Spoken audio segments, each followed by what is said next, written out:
Britain is broken. Freedom is a fallacy. Crypto is getting capped, and your future is more controlled than ever. What is going on in the UK is a disgrace. Crypto companies leaving the country en masse due to a mass advertising ban that prevents them from growing in the UK. A cap on the amount of crypto you can hold of £20,000. And it gets worse because yesterday the government announced that they're going to put in national identity cards, digital national identity cards by 2028. And when you pair a national digital identity card with millions of CCTV cameras across the UK that scan your face, track your location, it's because the UK, unfortunately, is becoming a surveillance state and Britain is no longer free. We've seen many cases recently of British citizens being sent to jail for speaking, opinion-based jail sentences.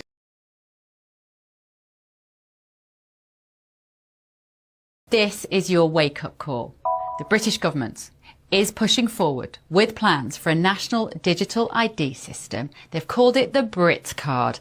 And if that name doesn't send a chill down your spine, you have not been paying attention. Now let's call it what it really is. The Brit Card is not about making your life easier. It's about making you easier to track, control, and punish if you step out of line across whatever line of the day is deemed important. They've wrapped it up in slick PR language about streamlining services and enhancing security and making sure that the Windrush scandal never happens again because people who are allowed to live here will have the proof that they do so. They're also telling you all through the press that this will stop people coming over here on small boats. That is patently untrue. It isn't just about proving who you are online. That all sounds rather lovely. This is about building a centralized, state-controlled digital identity system that could be used, will be used, to link your finances, your medical history, your travel movements, your social media activity, even your social activity in real life, and more. It's quite frankly a digital dog tag, and once it's clipped around your neck, you will not be able to take it off. So let's start with the basics. What is this Brit Card? According to leaked briefings and government statements, and frankly any of us who've been paying attention knew this was coming, the Brit Card is going to act as a unified digital identification that every British citizen can use to access public services to prove their identity and eventually, though they won't say this part out loud, link with your banking, your health and your travel movements. They're calling it optional for now, but we've heard that line before. Remember vaccine passports? Yes, I do. They started as a temporary solution, but within weeks you couldn't get into a pub or fly abroad without one.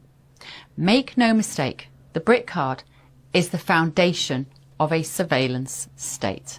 Once in place, it will become incredibly easy to expand, quietly, incrementally, until it is essential for anything you want to do. You want to apply for a job?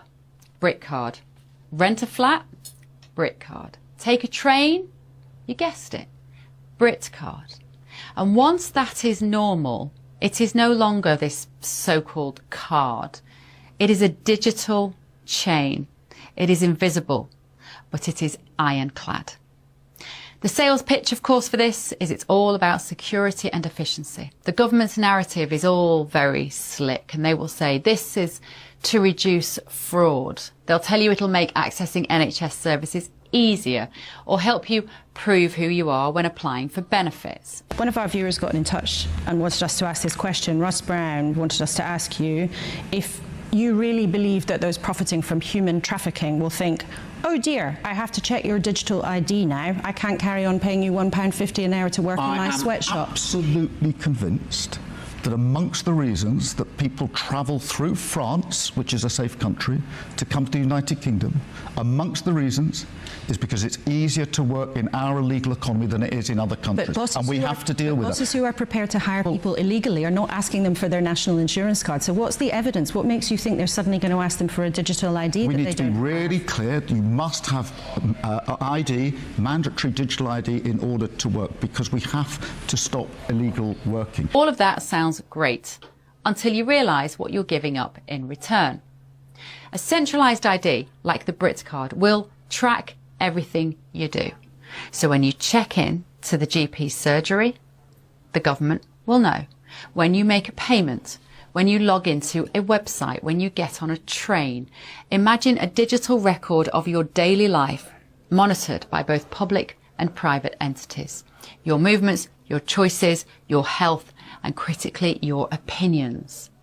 This is not hypothetical. This technology exists. It will be easy to implement.